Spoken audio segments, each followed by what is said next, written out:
देखो हमारी business class में काफी ज्यादा गैप आ गया। एक बार मैं चाहता हूँ रिकैप कर ले ताकि पीछे का एक बार याद हो जाए हमने क्या क्या चीजें कवर करी। सबसे पहले हमने बात करी थी इसमें मीनिंग की, meaning of organization organizing. Meaning में अगर आप नोट्स में देखोगे क्या बात बोली गई है तो इसके कुछ की वर्ड्स पे अंडरलाइन करवाओ। मीनिंग में क्या बोला बेटा? Organize can be defined as a process that initiate implementation of plan by clarifying jobs and working relationship and effectively deploying resources for attainment of organizational goals. Organizing essentially implies a process which coordinates human efforts, assemble resources and integrate both for achieving specified objective. ये पूरा इन्होंने अंग्रेजी में बात बोली। इससे हमें क्या समझ में आता है? मैंने आपको एग्जांपल दिया था लाइब्रेरी वाला कि कितने 5 दोस्त थे, बहुत शैतान थे, तो उनके जो प्रिंसिपल है उन्होंने उसको एज अ पनिशमेंट बोला आफ्टर स्कूल आवर्स आप रुकोगे और आप आफ्टर स्कूल आवर रुककर लाइब्रेरी अभी नहीं बनी है उस लाइब्रेरी में आप लोग बुक का अरेंजमेंट करोगे। यार इंडिया में ऐसी पनिशमेंट पॉसिबल नहीं। हम और शैतान, हम बैंकर वहां चुप चुप के नटखट मैगजीन पढ़ने लग जाएंगे लाइब्रेरी में, ठीक है ना?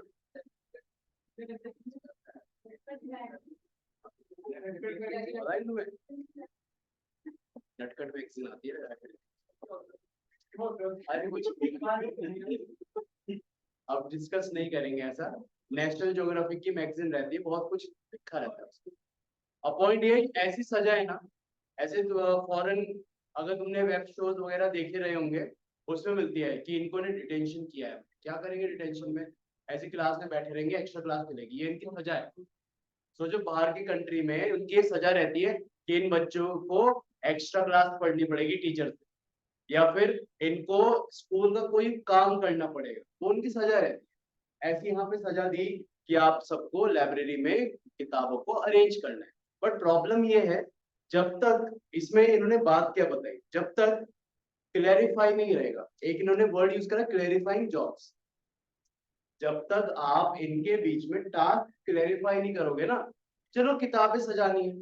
अब यार लाइब्रेरी में हर बुक का एक सेक्शन रहता है, फिक्शन, नॉन फिक्शन, एजुकेशनल में भी सब्जेक्ट वाइज लाइब्रेरी में किताबें अरेंज रहती है ना? मैगजीन का अलग स्टैंड रहता है। तो जब तक वहां क्लेरिफाई नहीं होगा ना कि कौन सा बुक कौन सी जगह पर कौन पर्सन लगाएगा, तब तक ऑर्गेनाइजिंग काम कर पाएगा क्या? तो देखो ऑर्गेनाइजिंग में इन्होंने क्लेरिफाइंग जॉब बोला एंड वर्किंग रिलेशनशिप, और आपस में इनका कोऑर्डिनेशन भी होना चाहिए, आपस में इनके बीच में वर्किंग रिलेशनशिप भी होना चाहिए। जैसे अगर मान लो हमने चिंटू को बोला चिंटू तू ना सारी की सारी अकाउंटेंसी से रिलेटेड टॉपिक की बुक अरेंज करेगा, और मिंटू को बोला तू बिजनेस स्टडीज की बुक अरेंज करेगा। अब मिंटू के जो लॉट है उसमें अकाउंटेंसी की बुक आ गई कुछ, चिंटू से उसकी बनती नहीं, यार इसको ना मैं छुपा दूंगा, मिलेगी नहीं से किताब, लगाता रहे। ऐसे कर पाएंगे क्या काम ऑर्गेनाइजिंग वे में? कोऑर्डिनेशन करना पड़ेगा। अगर चिंटू के पास बिजनेस की किताब आ गई तो वो मिंटू को देगा, मिंटू के पास अकाउंट्स की किताब आ गई तो वो चिंटू को देगा। ऐसे आपस में कोऑर्डिनेशन बनना चाहिए। फिर इसके बाद हमने क्या देखा? Deploying resources for attainment of organizational goals, और इनको रिसोर्सेज मिलने चाहिए, मतलब इनको एक्टिविटी टास्क कंप्लीट करने के लिए, जैसे शेल्फ ऊपर वाली शेल्फ पे किताबें लगानी है तो रिसोर्सेज क्या रहेगा? इनको लेटर मिलनी चाहिए, लेटर से चढ़कर वो ऊपर जाकर किताब को लगा, ठीक है, ताकि ये ऑर्गेनाइजेशनल गोल्स को अचीव कर सके। फिर आगे एक और बात बोली, ऑर्गेनाइजेशन एसेंशियली इंप्लाइज प्रोसेस, एक पूरा प्रोसेस है बेटा ये, विच कोऑर्डिनेट्स ह्यूमन एफर्ट्स। यहाँ पे मैंने आपको सिंप्लीफाई वर्ड में ये बताया था व्हाट इज ऑर्गेनाइजेशन। यहाँ पे हम ना चीजों को सही मतलब या तो ह्यूमंस है ना, पीपल, और उनके रिसोर्सेस या प्रोडक्ट्स, उनको हम सही जगह पर अलाइन करके रखते हैं। That is our organizing process. Organizing में ये करते हैं कि पीपल को, सही बंदे को सही जॉब पे प्लेस करना इज ऑर्गेनाइजिंग। ऑर्गेनाइजिंग में आप जॉब क्लैरिफाई करोगे, उस जॉब पे कौन बंदा जाएगा, वो किस टाइम पे क्या काम करेगा, ऑर्गेनाइजिंग में, ठीक है। और उसको वो काम करने के लिए क्या क्या टूल की रिक्वायरमेंट है, वो टूल कहाँ पे पड़ा होगा, that is also an organizing. यहाँ पे लिखा हुआ है organizing essentially implies a process which coordinates human efforts, assemble resources and integrate, दोनों को इंटीग्रेट करना, दोनों को साथ में लेकर चलना, and integrate both for achieving specified objectives। समझना बात है।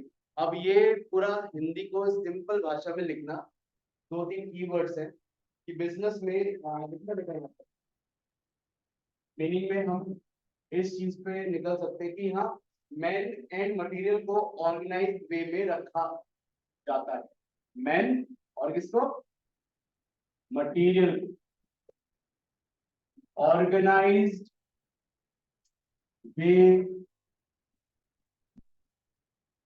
में रखा जाता है। ठीक है, पहला पॉइंट तो ये क्लैरिफाई हुआ। सेकंड, यहाँ पे इंस्ट्रक्शन, यहाँ पे जो इंस्ट्रक्शन रहता है, इंस्ट्रक्शन होते हैं, कोई व्यक्ति इंस्ट्रक्शन देता है, एक व्यक्ति बेटा इंस्ट्रक्शन क्या करेगा, देगा, और एक व्यक्ति इंस्ट्रक्शन क्या करेगा, लेगा।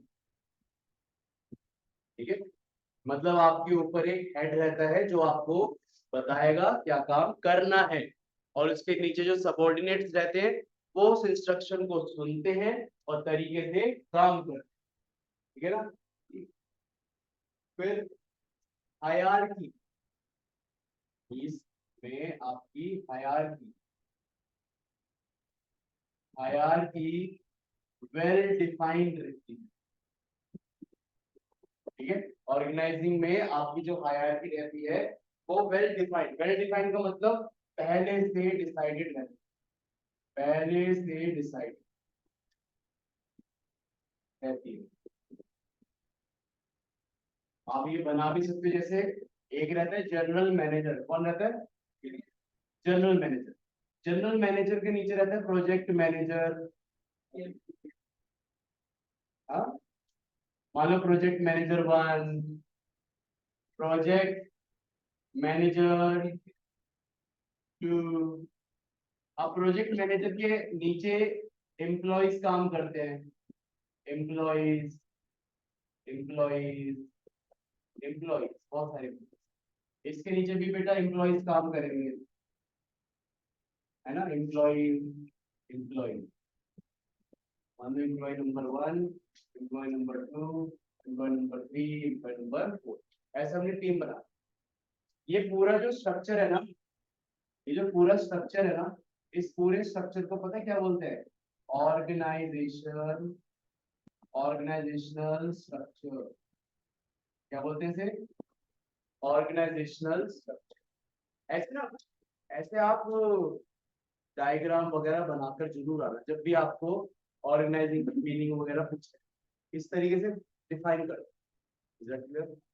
तो ऑर्गेनाइजिंग की डेफिनेशन में हम क्या समझे, मैन और मटेरियल को ऑर्गेनाइज वे में रखा जाता है। ठीक है, यहाँ पे एक इंस्ट्रक्शन देता है और एक इंस्ट्रक्शन लेता है, और यहाँ पे जो हायरार्की रहती है वो पहले से डिसाइडेड है। ये पूरा डेफिनेशन आपको बताता है कि ऑर्गेनाइजेशन कैसे काम करता है। क्लियर है। फिर इसके बाद हमने प्रोसेस की बात करी थी, इसके बाद हमारा अगला टॉपिक क्या आएगा, प्रोसेस। प्रोसेस को याद रखने का तरीका क्या था, आइडिया, आइडिया में बस थोड़ा सा जंबल आउट करना है, ई और आई डी ई है ना, बस आपको लास्ट के ए को इधर लाना है, ई को इधर लाना। ठीक है, आइडिया, जिसमें I stand for identification and division of. जैसे यहाँ पे मैंने एग्जांपल दिया था सरप्राइज पार्टी, सरप्राइज पार्टी में कोई चिंटू मिंटू शिंटू बबलू डब, बर्थडे किसका था, डब्लू का, बर्थडे किसका था, डब्लू का, डब्लू का हैप्पी बर्थडे था। ठीक है, अब इसमें जब काम डिसाइड किया गया ना, पहले ही आपने पहला स्टेप क्या है, identification and division of work, समझना पूरा स्टेप। सबसे पहले इन्होंने आइडेंटिफाई करा काम, इन्होंने देखा यार हमारे को प्लानिंग करनी पड़ेगी, प्लानिंग में हमारे को क्या करना पड़ेगा, केक लाना है, केक के साथ डेकोरेशन करना है, डेकोरेशन के साथ खाना भी देखना है, बैलून्स लाने हैं, और गेस्ट को इनवाइट कर। फिर जैसे एक दो जनों ने पॉइंट आउट करा, अरे भैया बैलून और डेकोरेशन तो सेम ही तो होता है, हमें पता लगा बात। पहले लिस्ट आउट करा ना काम क्या क्या है, फिर हमने देखा कि बैलून और डेकोरेशन का डिपार्टमेंट तो एक ही है, केक और फूड का डिपार्टमेंट भी एक ही है, तो हमने क्या करा बेटा, हमने इनके डिपार्टमेंट्स बना दिए, आइडेंटिफिकेशन कर रहे हैं। हमने आइडेंटिफिकेशन के बाद क्या करा, पहले आइडेंटिफाई करा काम, आइडेंटिफिकेशन के बाद अगला स्टेप क्या रहता है, डी, डी फॉर डिपार्टमेंटलाइजेशन। इसमें देखा केक और फूड का तो सेम काम है ना, एक डिपार्टमेंट बनाओ, डेकोरेशन और बैलून का सेम काम है ना, उसको अलग डिपार्टमेंट बनाओ, गेस्ट का इनविटेशन अलग डिपार्टमेंट बनाओ। यहाँ हम क्या कर रहे हैं, डिपार्टमेंट्स बना रहे हैं। डिपार्टमेंटलाइजेशन के बाद अगला स्टेप क्या रहता है, A for assignment of duties. अब हर एक डिपार्टमेंट में ड्यूटी असाइन करना पड़ेगा ना, जैसे मैंने कहा केक और फूड चिंटू तू देख, डेकोरेशन और बैलून मिंटू तू देख, पार्टी का इनविटेशन चिंटू तू देख। हमने यहाँ क्या करा, असाइनमेंट कर दिया ड्यूटीज को। और लास्ट क्या था, establishing what authority and reporting relationship. अब ये सारा काम इन सबको दे तो दिया, देगा कौन बताया ना, इंस्ट्रक्शन लेने वाला, इंस्ट्रक्शन देने वाला, कोई एक बंदा तो होगा ना इंस्ट्रक्शन देने वाला। हमने इन तीनों में से जो बबलू था, बबलू बबलू को एक अथॉरिटी फिगर रखा, वो बेस्ट फ्रेंड है ना, वो बंदा है जो डब्लू को लेकर आएगा, वो बंदा है जो पूरी पार्टी ऑर्गेनाइज कर रहा है। तो हमने अथॉरिटी किसको फिगर बनाया यहाँ पे, डब्लू, सॉरी बबलू, कि बबलू का काम है ये सारा काम हो रहा है टाइम पे या नहीं हो रहा है, वो रिपोर्ट करेगा ना, मतलब रिपोर्टिंग देगा ना सबसे, कि चिंटू बोल गया चिंटू खाने और केक का क्या हुआ, इसे पूछेगा भाई डेकोरेशन बैलून का हो गया, एक के पूछेगा इनविटेशन भेजे तूने नहीं भेजे, तो कौन रहेगा बेटा, वो बबलू रहेगा। समझे ना, ये पूरे एग्जाम्पल में हमारा पूरा आइडिया कवर हो रहा है। आइडेंटिफाई करा पहले काम, आइडेंटिफाई के बाद डिपार्टमेंटलाइजेशन करा, डिपार्टमेंटलाइजेशन के बाद ड्यूटीज असाइन करी, और लास्ट में एक अथॉरिटी फिगर को हमने एस्टैब्लिश, ठीक है ना। तो ये बेटा ये पूरा प्रोसेस में कवर होता है, एक बार इसको पढ़ ले, आइडेंटिफिकेशन डिवीजन ऑफ वर्क को देख ले। The first step in organizing process is to identify and divide the total work to be done in accordance with the previously determined plan. कि जो आपने पहले से प्लान करा उसके हिसाब से आपको टोटल वर्क को डिवाइड करना पड़ेगा, ठीक है। टोटल वर्क हमारा क्या है, सरप्राइज पार्टी ऑर्गेनाइज करना। अब उसमें क्या क्या टास्क है, उनके वर्क को आपको आइडेंटिफाई करना पड़ेगा, पहला काम ये। सेकंड स्टेप क्या है, डिपार्टमेंटलाइजेशन। इसमें क्या बोला, after identification and division of work the next step is to group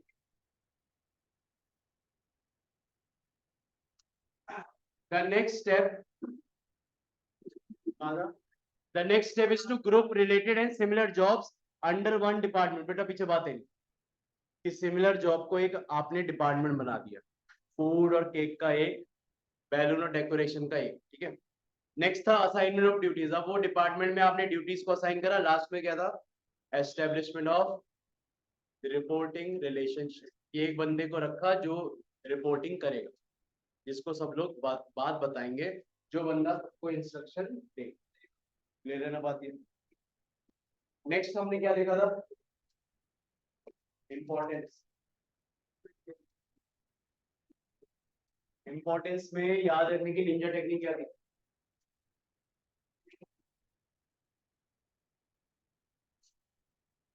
importance का निमोनिक कोड लिखना। अब देखो कोई वेल ऑर्गेनाइज बंदा है, उसने गाड़ी खरीदी, तो अपने दोस्तों को डांटता है, गाड़ी में खाने का नहीं, गाड़ी में सोने का, ठीक है। खाओगे तो गाड़ी हो जाएगी गंदी, सोओगे तो मेरे को भी नींद आ जाएगी चलाते हुए। कहता है ना कि साइड वाला बंदा सोएगा नहीं जब ड्राइवर गाड़ी चला रहा है, तो उसका निमोनिक कोड है कि गाड़ी में खाना नहीं, गाड़ी में सोना नहीं, तो उसको बोलेंगे डोंट। अब जो कैपिटल वर्ड है वो निमोनिक है, ठीक है। डोंट ईट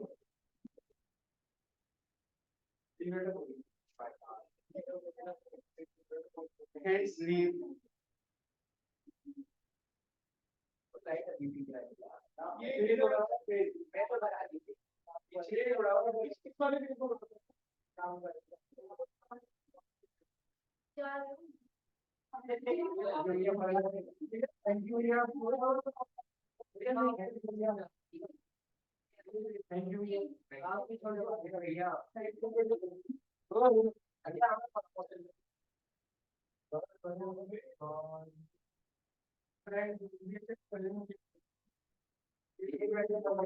जब तक इसकी सांसें चलेगी तब तक मेरा पढ़ाना चलेगा।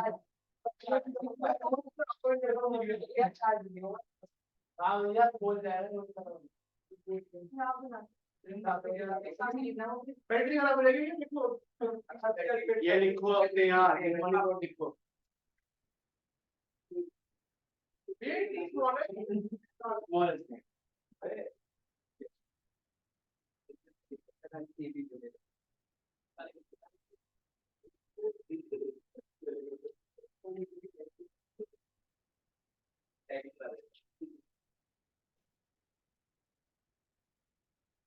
जो कैपिटल वर्ड है वो आपके निमोनिक कोर्स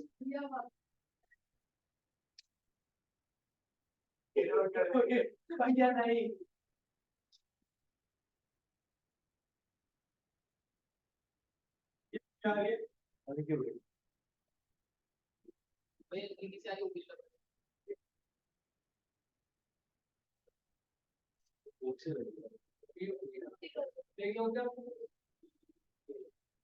ये तो करके जाए भैया, हमको आने में लेट हो जाएगा बस।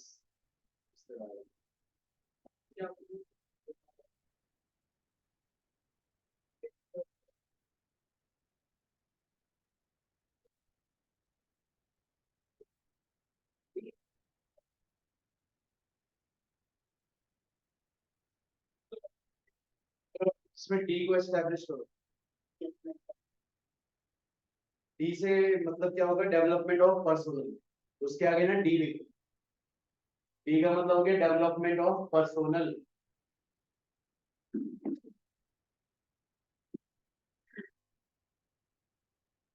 ठीक है, आपने वो मूवी देखी है?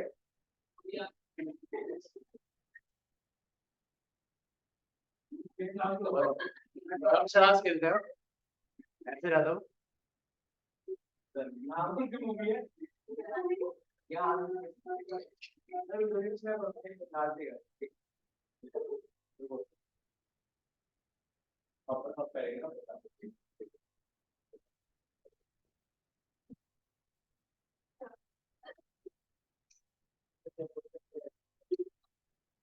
वाली मूवी देखी तुमने? गिरेगी हाँ गिरेगी।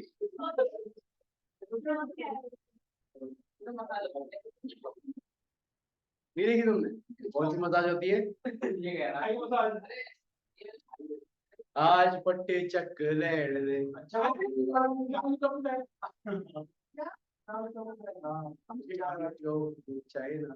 देखिए ब्यूटी देखी तूने? इतनी बेहतरीन पिक्चर है ना, देखियो। अब उस मूवी में क्या रहता है, वो ना वो रहता है चांदनी चौक में। टिपिकल वो होता है हलवाई, ठीक है। उसकी दुकान रहती है, उसमें वो खाना खुना बनाता है। और वो ऐसी मतलब बोरे बोरे से आलू उलू लेकर आ रहा, मतलब इस काम में वो रूटीन वर्क रहता है। आलू में गणेश वो रूटीन वर्क रहता है। फिर क्या होता है कि उसका जो एक तरीके से मास्टर रहता है ना, मास्टर, उसका मास्टर जो रहता है ना, मिथुन, मिथुन को चाइना में कोई बंदा मार देता है और उसको भी बहुत बुरी तरह पीटता है। फिर वो कहता है मेरे को बदला लेना है कि मेरे मास्टर को मारा, मेरे दादा को मारा किसी ने, ऐसा दादा बोलते थे।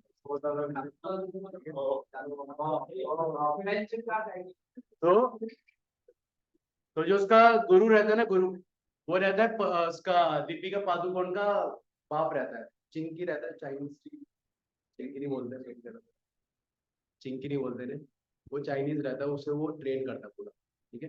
उसे वो ऐसे ट्रेन करता है, ऐसे लकड़ी रहती है, लकड़ी में कहते हैं ऐसे ऐसे तेरे एल्बो मजबूत होंगे, ठीक है।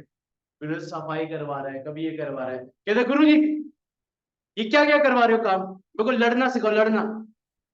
तो कहता है लड़ना सिखाओ तेरे को, कह रहा हाँ लड़ना सिखाओ। फिर वो ऐसे उसके ऊपर पता नहीं कुछ ऐसा कुछ फोड़ता है, मटकी फोड़ता है। वो अपने आप को ऐसे बचाने के लिए मटकी फोड़ता है ऐसे अपने बचाने के लिए, ऐसे एल्बो आगे कर देता है, एल्बो से मटकी फूट जाती है, उसे कुछ नहीं होता। मतलब इतने टाइम से वो ये ऐसे करे जा रहा था, ऐसे करे जा रहा था, उससे उसके क्या हो गए, एल्बो बहुत मजबूत हो गए भाई के। यानी कि इससे हम क्या सीखे कि सेम काम वो करे जा रहा था, वो चांदनी चौक में भी यही काम कर रहा था, यहाँ पे भी यही काम कर रहा था, उसे इतनी प्रैक्टिस करा दी ना गुरुजी ने, उसका डेवलपमेंट हो गया। समझे ना, उसका डेवलपमेंट हो गया, एक ही काम कर करके बार बार बार बार बार बार। ऑर्गेनाइजिंग में यही रहता है, जब आप उनको क्लेरिफाई करते हो ना जॉब, सुनना, जब आप उनको जॉब क्लेरिफाई करते हो ना, तो जॉब क्लेरिफिकेशन के साथ जब उन्हें सेम काम बार बार दिया जाता है, तो उस काम में वो बहुत ज्यादा डेवलप्ड हो जाता है। और वो लड़की रहती है ना, वो मटकी लेकर चलती है उसमें, तार में, है ना, तो उसके ऊपर कितनी मटकी पहना दो, वो तब भी चलेगी आराम से, उसका वहां डेवलपमेंट हो गया। समझना बात ये। तो डेवलपमेंट ऑफ पर्सोनल में मैंने यही एग्जांपल दिया था आपको। डेवलपमेंट ऑफ पर्सोनल में बेटा यही है, organizing stimulates creativity amongst the manager. Delegation allows the manager to reduce their workload by assigning routine job to their subordinate. It gives them time to concentrate on strategic issues and explore new areas for the, कि अपना वो काम same काम subordinate को देते रहेंगे, वहां expertise आ जाएगी, और यहाँ मैनेजर और होराइजन में सोच सकते हैं, और होराइजन में क्रिएटिविटी लेकर आ सकते हैं, उनका डेवलपमेंट होगा वहां। समझे ना बात ये। नेक्स्ट क्या था, O for optimum utilization of resources, और पे अगर ऑप्टिमम यूटिलाइजेशन ऑफ रिसोर्सेज, इसमें क्या था हमारा पॉइंट, गन्ने का जूस वाला एग्जांपल सही देना, गन्ने का जूस आर्टिक बना रहा था एक गन्ने में, तो ये ये मशीन थी, ये मशीन थी, कहाँ से डालोगे, कहाँ से निकालोगे, डालेंगे निकाल देंगे,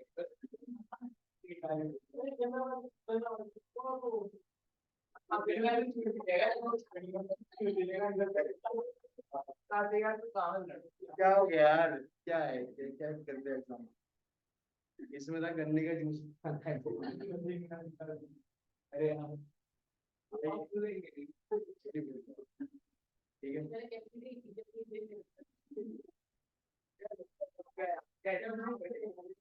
अच्छा इससे इससे भी निपटा दो, इम्पोर्टेंट बेटा, इम्पोर्टेंट जल्दी जल्दी कवर कर लो। इम्पोर्टेंस में आपका ऑप्टिमम यूटिलाइजेशन था ना, ये तो पता है ना सबको, कि अपने रिसोर्सेज को तरीके से कम वेस्टेज के साथ आपको यूज करना है। इससे क्या होगा, आपका कॉस्ट बचेगा और आपका टाइम बचेगा।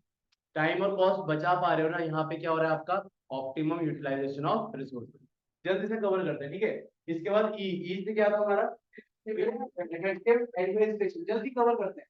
इफेक्टिव एडमिनिस्ट्रेशन में एक वो यूनिटी ऑफ कमांड वाला पॉइंट आ गया, कि अगर एक एक सबऑर्डिनेट के ऊपर बहुत सारे बॉस बैठे रहेंगे ना, तो यार बहुत कंफ्यूजन रहेगा। इफेक्टिव एडमिनिस्ट्रेशन बेटर कैसे रहेगा, जैसे प्रोजेक्ट मैनेजर है, ये अपने एक एम्प्लॉय को ही तो टास्क देगा, ऐसा तो नहीं है कि इसके सर पे, एक एम्प्लॉय के सर पे दो दो प्रोजेक्ट मैनेजर बैठे हुए, उससे क्या रहेगा, कंफ्यूजन रहेगा। इफेक्टिव एडमिनिस्ट्रेशन बेटर क्या रहता है, कि आपको हमेशा काम ऑर्गेनाइजेशन स्ट्रक्चर के हिसाब से करना है, हायरार्की मेंटेन करके चलनी है, यूनिटी ऑफ कमांड लिख सकते हैं यहाँ पे। फिर इसके बाद क्या था आपका, adaptation to change. Adaptation to change, adaptation to change में क्या था, कि अगर आपका वेल ऑर्गेनाइज्ड प्लान है, उसको एग्जीक्यूशन आप अच्छे से कर रहे हो, इम्प्लीमेंट अच्छे से कर रहे हो, तो कुछ भी चेंज आएगा तो आप इजीली चेंज को टैकल कर सकते हो, अगर आप ऑर्गेनाइज वे में काम कर रहे हो। लेकिन अगर क्योटिक वे में काम कर रहे हो ना आप, कुछ भी चेंज आएगा, आप उस चेंज को एडजस्ट नहीं कर पाओगे। तो ये बात कहाँ पे कह रहे थे, एडेप्टेशन टू चेंज में, ठीक है। अगला पॉइंट हमारा क्या था, as per benefit of specialization. Benefits of specialization वही आज पट्टे चक लेने थे, ठीक है, सेम काम बार बार करे जाएंगे तो पट्टे तो चक ही लेने हैं, ठीक है। तो बेनिफिट ऑफ स्पेशलाइजेशन में यही है कि आपका सेम काम अगर एक इंडिविजुअल को दोगे, वो स्पेशलाइज बन जाएगा, एक्सपर्ट बन जाएगा एक काम। फिर इसके बाद नेक्स्ट क्या है, एल। एल का मतलब बस यही था क्या,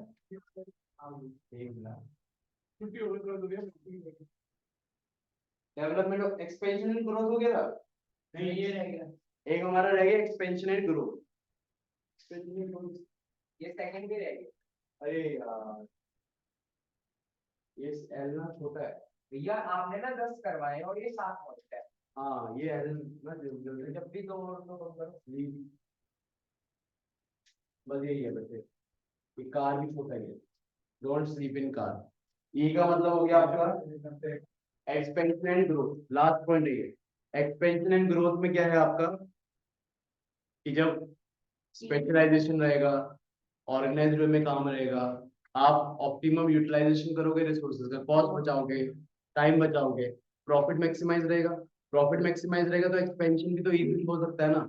ऑर्गेनाइज्ड वे में काम करोगे तो और आप एक्सपेंशन और ग्रोथ का भी आगे जाकर सोच सकते हो। क्लियर है बात ये? ठीक है। बाकी हम कल ही करेंगे आगे के लेवल।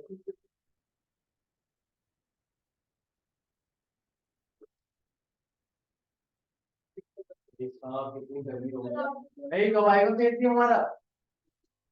आज आ जाएगा?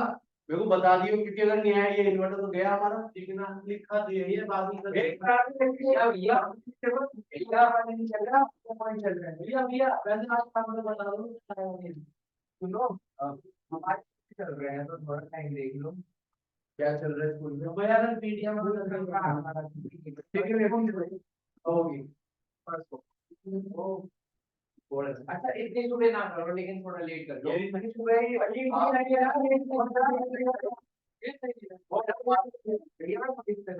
सुबह इतनी जल्दी थोड़ा कर ले यार 9 बजे भैया। अरे देख अबे हम तो एक हफ्ता आगे 45 सफाई करने हाँ स्कूल है और कैंटीन पर बोल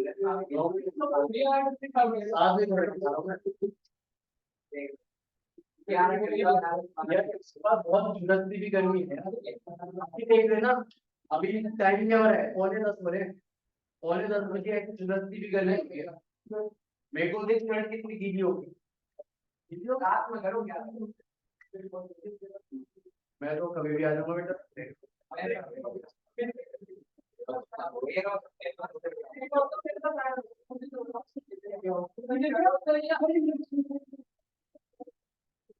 ऐसी कोई प्रेम है ना? यार मेरे को तो टाइम की छुट्टी कर देंगे क्या? अब तो नहीं आएगी 4-5 बजे आएगी सर। भैया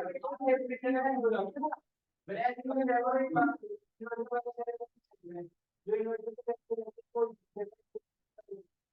ये